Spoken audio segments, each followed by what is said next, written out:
నా ప్రభువును రక్షకుడైన యేసుక్రీస్తు నామములో అందరికీ శుభాలు వందనం తెలియజేస్తున్నాను. ప్రియులారా, అందరూ బాగున్నారు కదా? చూడండి, ఈ దినములకు ఏర్పాటు చేయబడిన నా అంశం ఏంటంటే ఆల్ఫాబెట్ ఆర్డర్లో అంటే ఇంగ్లీష్ లెటర్స్ అన్నీ 26 కదా. ఆ యొక్క ఆర్డర్లో ఒక్కొక్క ఏ బి సి అట్లా చెప్తూ వస్తా అన్నమాట. అంటే దేవుడు మనకి ఏమై ఉన్నాడు అన్న విషయం ఒక్కొక్క లెటర్లో పొందుపరచబడి ఉందన్నమాట. ఇది కూడా నేను ఒక బుక్లో చూస్తే నేను చెప్తున్నాను. ఎందుకంటే తెలియని వాళ్ళు ఎవరన్నా తెలుసుకుంటే చాలా బాగుంటుంది అని అనిపించింది నాకు. అందువల్ల ఈ విషయాన్ని నేను మీకు తెలియజేయాలనుకుంటున్నాను. కనుక మరి ఇది ఈ 26 లెటర్స్ చెప్పాలి కాబట్టి ఈ పార్ట్ 1 పార్ట్ 2 కింద చెప్పుకోవాలి. ఆ విధంగా మనము ఈ యొక్క వాక్యాన్ని మనము ధ్యానించుకుందాం. ఎందుకంటే నా ప్రార్థన చేసుకుందాం. పరిశుద్ధ ప్రేమగల తండ్రి, నీ పరిశుద్ధ పాదముస్తోత్రం దేవా ప్రభా. తండ్రి, ఇంతవరకునైనా ప్రభా మమ్మల్ని సజీవులుగా ఉంచిన విధానాన్ని బట్టి నైనా మీకు వందనము తెలియజేసుకుంటున్నాము ప్రభా. తండ్రి, ఇదిగోనైనా మేము వాక్యం మేము ధ్యానించుకుంటుండగా మీరు మాతో ఉండి నడిపించండి నేను ప్రభా. తండ్రి, ప్రతి ఒక్కరి తండ్రి వినగల దేవుడు గ్రహించగల మనసును వాక్యానుసారంగా జీవితం దయచేయండి ప్రభా. నా నోటిని పొరగా సహస్రముగా వాడుకొని నేను ప్రభా. నన్ను నీ సులువుచాటును మరుగుపరచమని మా ప్రభా నేసి నా బ్రతమారు విధంగా వెడుకుంటున్నాము తండ్రి. ఆమె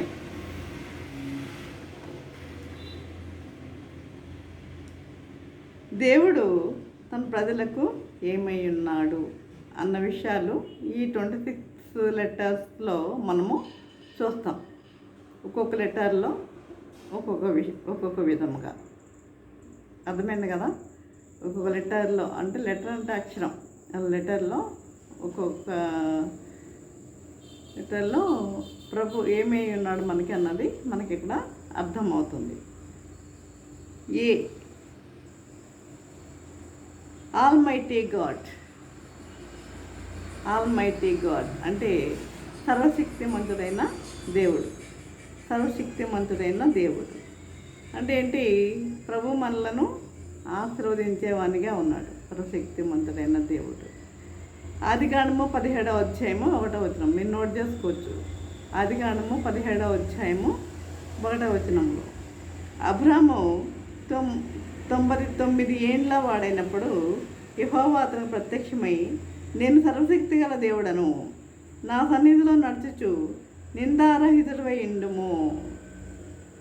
నేను సర్వశక్తి గల దేవుడను, నా సన్నిధిలో నడుచుచు నిందారహితుడివై ఉండుము. ఇది ఏ లెటర్లో మనకి సర్వశక్తి గల దేవుడి గురించి మనము నేర్చుకున్నాం. ఇంకా బి బ్లెస్డ్ గాడ్ అంటే దీవెనకరమైన దేవుడు. తిమోతికి రాసిన మొదటి పత్రిక 1వ అధ్యాయము 11వ వచనంలో, ఆయనను శ్రీమంతుడకు దేవుడు నాకు అప్పగించిన ఆయన మహిమగల సువార్త ప్రకారము ధర్మశాస్త్రము ధర్మ విరోధులకును అవిధేయులకును మత దోషకులకును పితృహంతకులను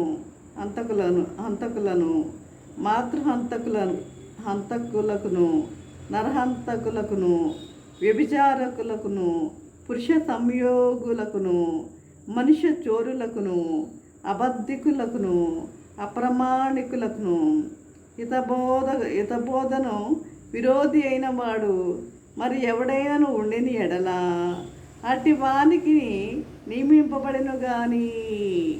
ధర్మశాస్త్రం ఇలాంటి వారికి నియమించబడింది కానీ నీతిమంతుడికి నియమింపబడలేదని ఎవడైనా ఎరిగి ధర్మానుకూలంగా దానిని ఉపయోగించిన ఎడల ధర్మశాస్త్రం మేలైనదని మనం మెరుగుదుము. ఇక్కడ తిమోతి మనకి తెలియజేస్తున్నాడు. ఇక మూడవది చూసినట్లయితే మూడోది బి చూసాం మనము. సి కంపాషనేట్ గాడ్ అంటే దయామయుడైన దేవుడు. ద్వితీయోపదేశకాండం 32వ అధ్యాయము 9 10 వచనములు చదువుకుందాం. యెహోవా వంతు ఆయన జనమే, ఆయన స్వాస్థ్య భాగము యాకోబే. అరణ్య ప్రదేశంలోను భీకర ధ్వని గల పాడైన ఎడారిలోను వాని కనుగొని ఆవరించి పరామర్శించి తన కనుపాపు వలె వానిని కాపాడెను. అంటే ఈ ప్రభు దయామయుడైన దేవుడు కాబట్టి అందరినీ కూడా కాపాడన్న విషయాన్ని ఇక్కడ మనము చూస్తున్నాం. నాలుగవ చూస్తున్నట్లయితే డిపెండింగ్ గాడ్ మనలను కాపాడే దేవుడు. ఆయన డిపెండింగ్ గాడ్. మనం ఆయన మీద ఆధారపడితే ఆయన మనల్ని కాపాడుతాడు. డిపెండింగ్ గాడ్ అంటే ఏంటి? ఆదరించే దేవుడు, మనలను ఆదరించే దేవుడు. నిర్గమకాండము 15వ అధ్యాయము 2-3 వచనములు చూద్దాం. నిర్గమకాండము 15, 2-3 వచనములు. యెహోవాయే నా బలము, నా ఘనము, ఆయన నాకు రక్షణయు ఆయను.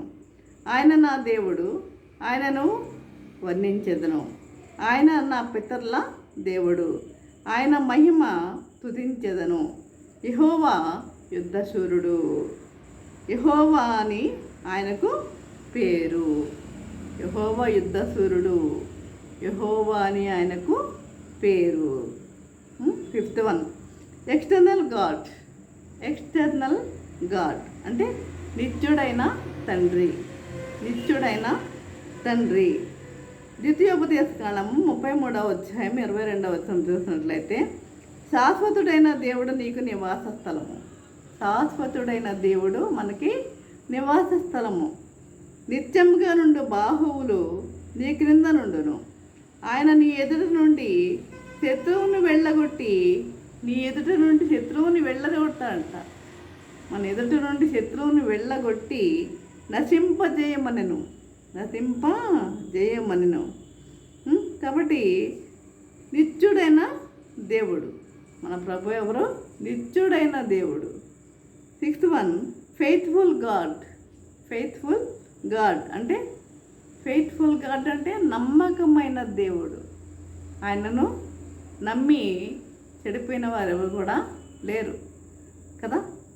నమ్మకమైన దేవుడు.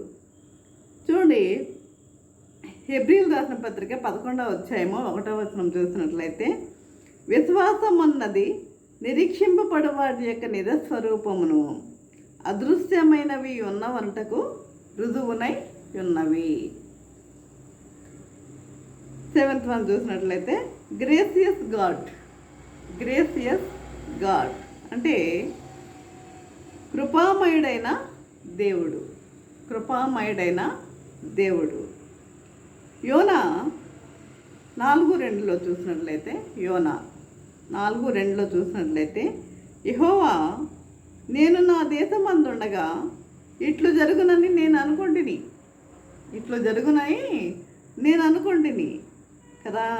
అందువల్లనే నీవు కటాక్షమును, జాలియు, బహుశాంతము, అత్యంత కృపయుగల దేవుడవై ఉండి పశ్చాత్తాపడి కీడు చేయక మానదువని నేను తెలుసుకొని నువ్వు జాలిగల దేవుడవు, కటాక్షము చూపే దేవుడవు, బహుశాంతము గల దేవుడవు. కాబట్టి నేను పశ్చాత్తాపడి కీడు చేయక మానుదవని నినివే పట్టణ ప్రజల మీద కీడు చేయక మానుదవని నేను తెలుసుకొని దానికి ముందుగానే ఎక్కడికి వెళ్ళిపోయాడు? నినివే వెళ్ళమంటే తర్షీషుకి పారిపోయాడు యోనా. అంటే ఇక్కడ ఈ యొక్క గ్రేసియస్ గాడ్లో మనకేమర్థం అవుతుంది? ఆయన జాలిగల దేవుడు. ఆయన దీర్ఘశాంతము గల దేవుడు అని మనకి తెలుస్తుంది కదా. తర్వాత 8th వన్ చూసినట్లయితే holy God. Holy God, holy అంటే పవిత్రమైన దేవుడు, హోలీ గాడ్. చూడండి, హోషియా గ్రంథం 11వ అధ్యాయము 9వ వచనం చూసినట్లయితే, హోషియా గ్రంథం, నా ఉగ్రతాగ్ని బట్టి నాకు కలిగిన యోచనను నేను నెరవేర్చను. నేను మరలా ఎఫ్రాయిమును లయపరచుచు, నేను మీ మధ్య పరిశుద్ధ దేవుడను కానీ మనుషుడను కాను. మిమ్మల్ని దహించినంతగా నేను కోపింపను. అర్థమైందా? చూడండి, నా ఉగ్రతాగ్ని బట్టి నాకు కలిగిన యోచనను నేను నెరవేర్చను. నేను మరలా ఎఫ్రాయిమును నేను లయపరచడం అంటే నాశనము చేయను. నేను మీ మధ్య పరిశుద్ధ దేవుడను కానీ మనుషుడను కాను. నేను పరిశుద్ధ దేవుడను మీ మధ్య, కానీ నేను మనుషుడను కాను. మిమ్మల్ని దహించినంతగా నేను కోపింపను. ఇది మనకి కూడా, మన అందరికీ వర్తిస్తుంది ఇక్కడ. మిమ్మల్ని దహించినంతగా నేను కోపింపను.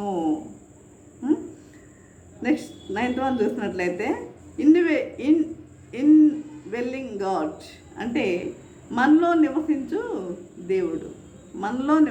దేవుడు. చూడండి, కీర్తనలు 46వ అధ్యాయము 5వ వచనం చూసినట్లయితే, దేవుడు ఆ పట్టణంలో ఉన్నాడు, దానికి చలనం లేదు. అరుణోదయం నా దేవుడు దానికి సహాయము చేయుచున్నాడు.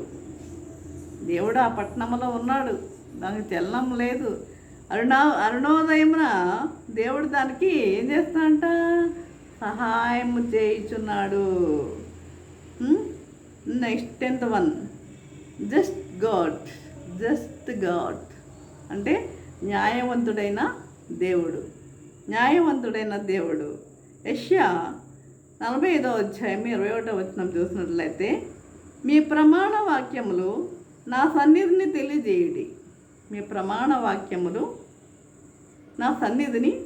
తెలియజేయుడి. జనులు కూడుకొని ఆలోచన చేసుకుందరుగాక. పూర్వకాలం మొదలుకొని ఆ కార్యంను తెలియజేసిన వాడెవడు? ఆ కార్యాలను మీకు తెలియజేసిన వాడెవడు?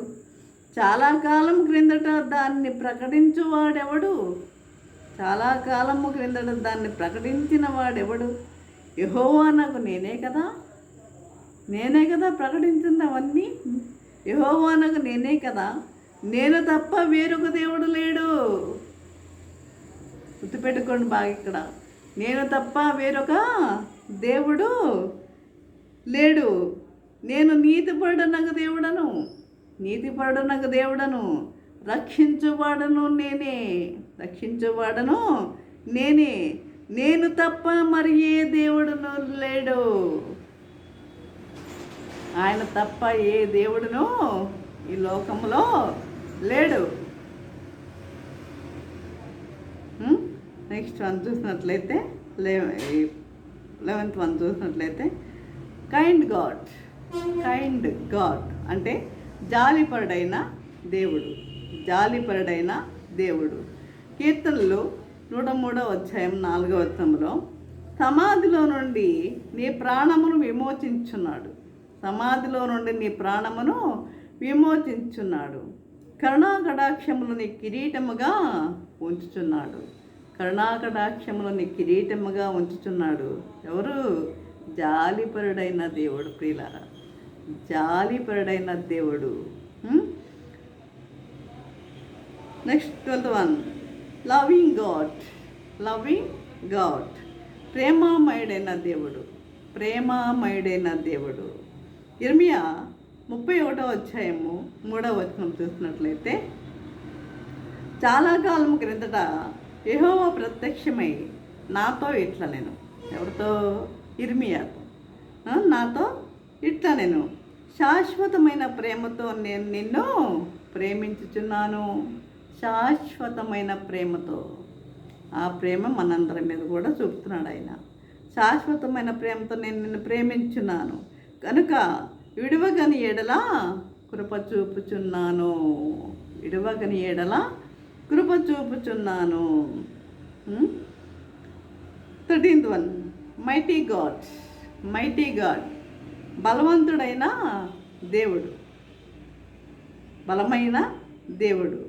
యెషయా గ్రంథం 9వ అధ్యాయం 6వ వచనంలో, ఏలయనగా మనకు శిశువు పుట్టెను, ఏలయనగా మనకు శిశువు పుట్టెను, మనకు కుమారుడు అనుగ్రహింపబడెను, ఆయన భుజముల మీద రాజ్యభారం ఉండును.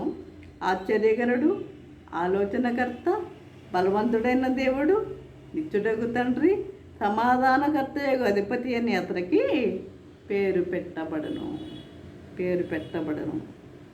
14th వన్, నియర్ గాడ్ అంటే ఆయన మనకు సమీపముగా ఉన్న దేవుడు ఆయన. నీవెంత సమీపముగా వస్తావా, ఆయన అంతకన్నా సమీపముగా నీ దగ్గరికి వస్తాడు. సమీపముగా ఉన్న దేవుడు. యెషయా గ్రంథం 55వ అధ్యాయం 6వ వచనములో, యెహోవా మీకు దొరుకు కాలమందు ఆయనను వెతకండి. యెహోవా మీకు దొరుకు కాలమందు ఆయనను వెతకండి. ఆయన సమీపంలో ఉండగా ఆయనను వేడుకొనండి. ఆయన సమీపంలో ఉండగా ఆయనను మీరు వేడుకొనండి. కాబట్టి ఆయన వెతికేవారిగా ఉండాలి. 15th వన్, ఒమ్నిసియంట్ గాడ్ అంటే సర్వజ్ఞాని అయిన దేవుడు. అంటే కీర్తనలకు 121వ అధ్యాయం 4-7 చూసినట్లయితే 121వ అధ్యాయము, ఇశ్రాయేలును కాపాడువాడు కునుకడు నిద్రపోడు. ఇశ్రాయేలును కాపాడువాడు కునుకడు నిద్రపోడు. యెహోవాయే నిన్ను కాపాడువాడు. నీ కుడి ప్రక్కన యెహోవా నీకు నీడగా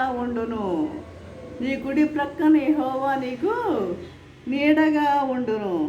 పగలు ఎండ దెబ్బ అయినను నీకు తగలదు, రాత్రి వెన్నెల దెబ్బ అయినను నీకు తగలదు. ఏ అపాయము రాకుండా యెహోవా నిన్ను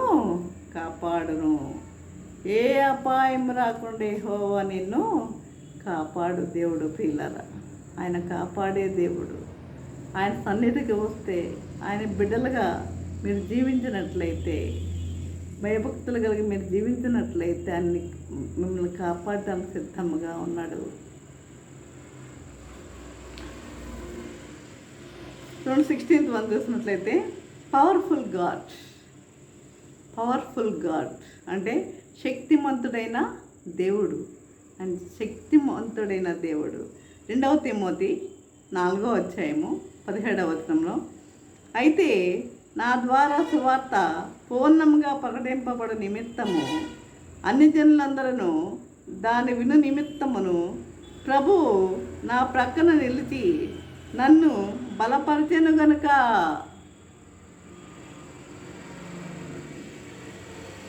అన్ని జనులందరూ దాని విను నిమిత్తమును ప్రభువు నా ప్రక్కన నిలిచి ఏం చేశాడంట?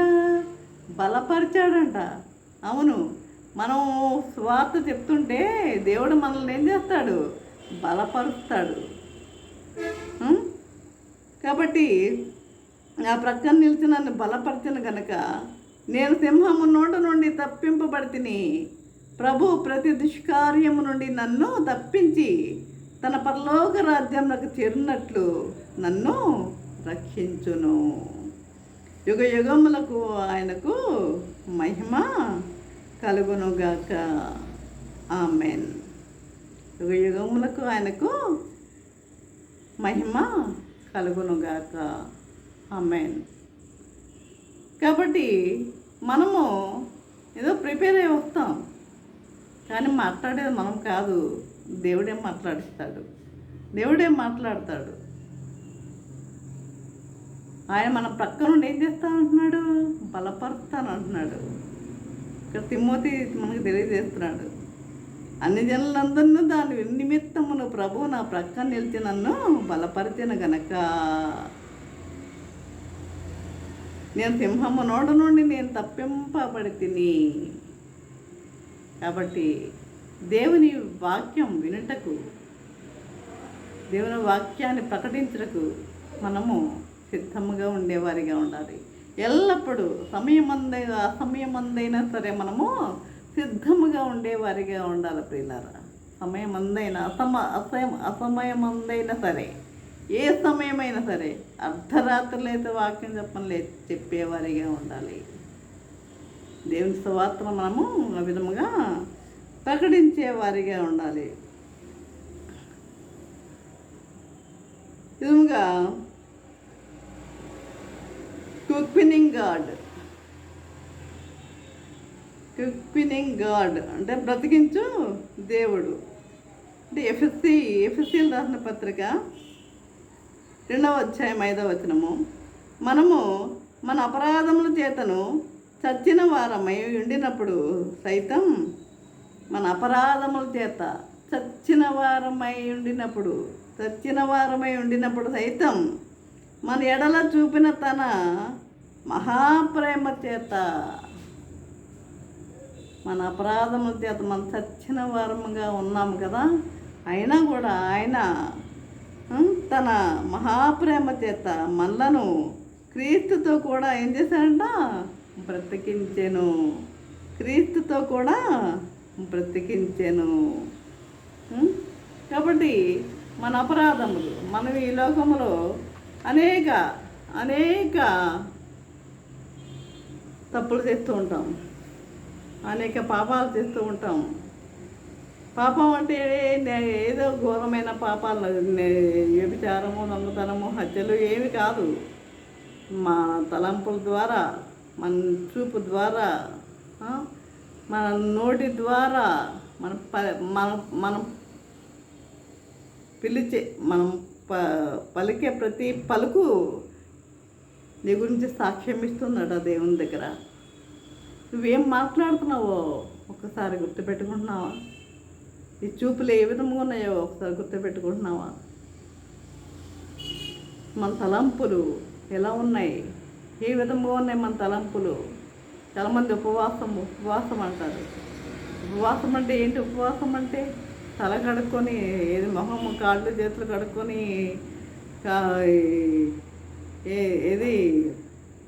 ఇది తల స్నానం చేసేసి రావడం అని అది ముఖ్యం కాదు. అంటే నీ శుభ్రంగా నీ ఇంద్రియాలను నీవు శుభ్రం చేసుకోవాలి. అంటే ఈ తలలో ఉన్న చెడు తలంపులను, ఈ చూపులను, ఈ మాటలను, ఇవన్నిటినీ నీవు సరి చేసుకునే వారిగా ఉండాలి. అదే దిక్కులేని వారికి నీవు కనీసం వారికి ఒక కాస్త అన్నమైన వారికి పెట్టేవారిగా ఉండాలి. జాలి గల హృదయం మనకు ఉండేవారిగా ఉండాలి.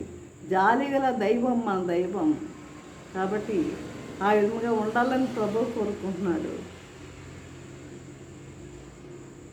కాబట్టి పిల్లరా, ఈ విధముగా మనము జీవించాలని ఆయన యొక్క ఉద్దేశము. కాబట్టి ఈ విధంగా ఇప్పుడు చెప్పినవన్నీ కూడా జాగ్రత్తగా ప్రతిరోజు ఒక్కొక్కటన్నా జ్ఞాపకం చేసుకోండి. ఒక్కొక్కటన్నా జ్ఞాపకం చేసుకొని ఆ విధంగా జీవించే వారిగా ఉండండి. కాబట్టి ఈ విధంగా జీవించటకు మన పరిశుద్ధాత్మ దేవుడు సహాయం చేసి నడిపించను గాక. ఆమెన్. ప్రార్థన చేసుకుందాం. పరిశుద్ధుడా, ప్రేమగల తండ్రి, నీ పరిశుద్ధ పాదము స్తోత్రం దేవా. ప్రభా తండ్రి, ఇంతవరకు నేను ప్రభా నీ వాక్యం దొరకండి మాతో మాట్లాడిన విధానం బట్టి నాయన మీకు వందనం తెలియజేసుకుంటున్నాం ప్రభా. నాయన మరి ఆల్ఫాబెట్ ఆర్డర్లో నాయన కొన్ని నేర్చుకుని ఉన్నాం. ఇంకొన్ని మరి నేర్చుకోవడానికి కూడా సమయం మీరు చిత్తమైతే మా సమయం దయచేయమని నజరేయుడైన యేసయ్య నామమున వినమ్రగా వేడుకుంటున్నాం తండ్రి. ఆమేన్. తండ్రి అయిన దేవుని ప్రేమయు, కుమారుడైన యేసుక్రీస్తు కృపయు, పరిశుద్ధాత్మ అన్యోన్య సహవాసము సకల దేవుళ్ళు సదాకాలము ప్రభా. తండ్రి ఎంతమంది అయితే ప్రభా వాక్యం విని ప్రతి ఒక్కరికి తోడే నిలిచిండను గాక. ఆమెన్. ఆమెన్. ఆమెన్.